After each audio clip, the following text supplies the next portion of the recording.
Miss হবে না আপনার পছন্দের টিভি শো। দেখুন জি5 অ্যাপে একদম ফ্রি। অপর্ণা, আমার তোমাকে কিছু বলার আছে। মীরা ম্যাম কিছু রিপোর্ট রেডি করতে বলেছেন, সেগুলো করতে সময় লাগবে। আপনি কিছু মনে করবেন না প্লিজ, আমাকে এখন আসতে হবে। যারা নতুন রাজনন্দিনী শাড়ি কিনবে, ধরুন 1000 টাকার শাড়ি, আমরা তাদেরকে অফার করব পুরনো রাজনন্দিনী শাড়ি দিয়ে নতুন কিছু তৈরি করার। এই কুপনটা আমরা তাদেরকে দেব। হ্যাঁ, এর লজিক আছে কিন্তু। I am extremely very sorry to say, আমার এই ব্যাপারটা না একদম হ্যাপেনিং লাগছে না। তুমি কোন লজিকে এটা বলছো? মার্কেট তো খুব একটা ভালো নয়, মানে লোকেদের পারচেজ তো খুবই কমে গেছে। সো লোকেরা শাড়ি কিনবে, তার বদলে কুপন পাবে, সেই কুপন দেখিয়ে আবার পুরনো শাড়ি এনে সেটাকে নতুনভাবে বানাবে। এত সময় কোথায় হাতে মানুষের এখন? ব্যাপারটা খুব কমপ্লিকেটেড না? আর এতে সেলস গ্রোথ বাড়বে বলে তো আমার মনে হচ্ছে না। মীরা ম্যাডামের কথাটাও কিন্তু ভাবার মতো।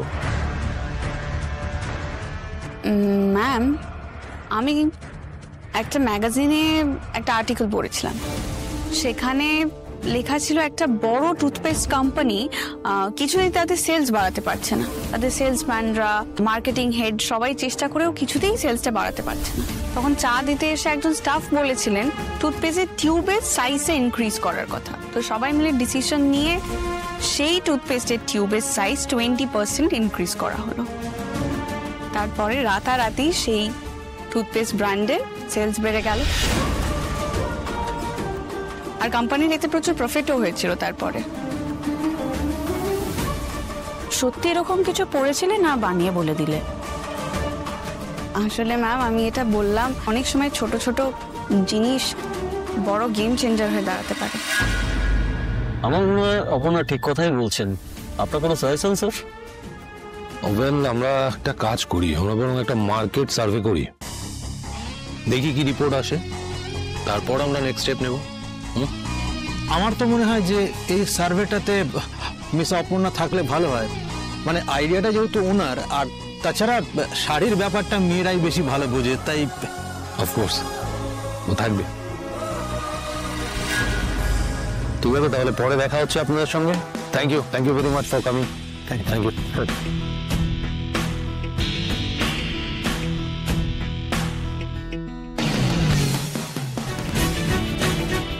Meera, thank you. প্লিজ তুমিও।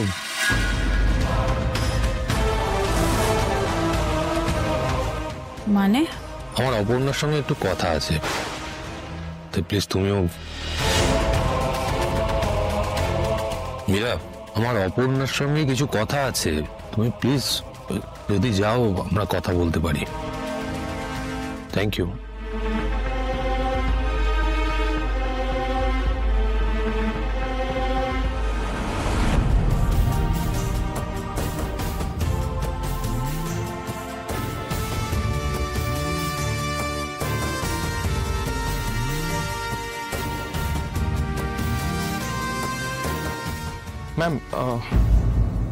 ম্যাম, পরের প্রেজেন্টেশনটা আমি দেবো তো?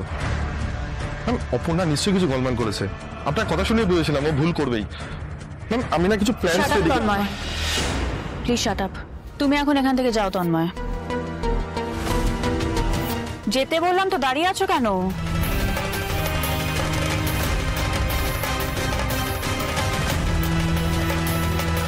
অপর্ণা, ব্রিলিয়েন্ট, দারুণ presentation, very good. Thank you sir. Hopefully সার্ভেটাও ঠিকঠাক হবে, কি বলো? আমি আমার সবটুকু দিয়ে চেষ্টা করব। এখন আমি আসি। যাবে?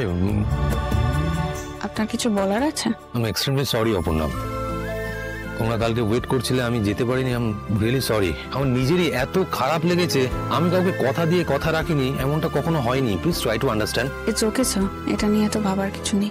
না, তুমি তোমার মা বাবাকে একটু বুঝিয়ে বলো প্লিজ। ওনারা তো জানেন আপনি ব্যস্ত মানুষ, আলাদা করে বোঝানোর কিছু নেই। না, এইটা তুমি মন থেকে বলছো না, এটা রেগে গিয়ে বলছো। Please try to understand. আমি সত্যি দুঃখিত, তোমরা ওয়েট করছিলে ওখানে আর আমি যেতে পারলাম না। না, ইটস ওকে স্যার, আমি বললাম তো এটা নিয়ে ভাবার কিছু নেই, আমি এখন আসি। অপর্ণা, আমার তোমাকে কিছু বলার আছে। মীরা ম্যাম কিছু রিপোর্ট রেডি করতে বলেছেন, সেগুলো করতে সময় লাগবে। আপনি কিছু মনে করবেন না প্লিজ, আমাকে এখন আসতে হবে। আসছি।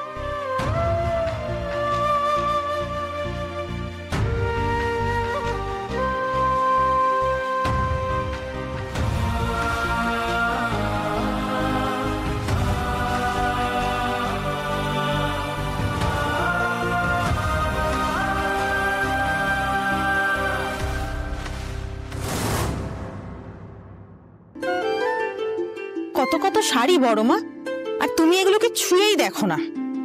আমি শুধু নামাই আর গোছাই, এই করি। আচ্ছা বড় মা, তুমি যখন শাড়িগুলো পরবেই না বলে ঠিক করেছো, তবে তো কাউকে একটু দিয়ে দিতে পারো। এই শাড়িগুলোর সঙ্গে আমার অনেক স্মৃতি জড়িয়ে, বুঝলি? এগুলো এইভাবে জয় মা,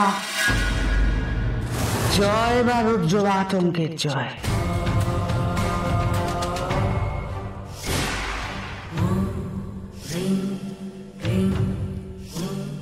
যেমন মায়ের সাথে জড়িয়ে থাকে মেয়ে, তেমন শাড়ির সাথে জড়িয়ে থাকে সুতোর টান। ভৈরবী মা, এই শাড়ি যত্ন করে রাখা, এই সম্পত্তি, এই সমস্ত কিছু যার, সে খুব শিগগিরই আসছে বাড়িতে। এসো এসো মা, এসো এসো এসো, ভেতরে এসো এসো। দোলা, যাও মার আসন নিয়ে এসো তাড়াতাড়ি। আচ্ছা বড় মা।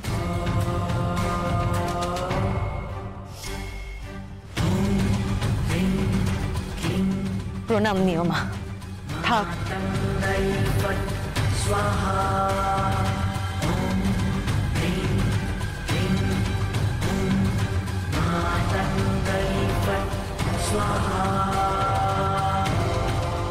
সব ঠিক আছে তো মা? ঠিক হবে, সব ঠিক হয়ে যাবে। এই যে শাড়ি, এত কিছু যার জন্য যত্ন করে রাখা, সে তো আসছে এবার। সব কালো, সব কালো দূর করে দেবে। শাড়িগুলো তো একদম নতুনের মতোই আছে গো মা, কোনো কালো রাগ লাগেনি। কালো শাড়িতে থাকে না, কালো মনে থাকে রে মা। সব আধার দূর হয়ে যাবে, চিত্ত শুদ্ধ হয়ে মন পরিষ্কার হয়ে যাবে। এইটুকুই মা, এইটুকুই চাওয়ার আমার, আর কিচ্ছু না। কিন্তু আসবে আসবে বলছো যে মা, কে আসবে? এবারে গৃহলক্ষ্মী, লক্ষ্মী আসবে বাড়িতে। মাগো, তোমার কথা যদি সত্যি হয় তাহলে আমি নিশ্চিন্তে দু চোখ বুঝতে পারি। না, একদমই না, অনেক দিন বাঁচতে হবে তোমাকে। জি5 ডাউনলোড করুন আর সব এপিসোড দেখুন একদম ফ্রি।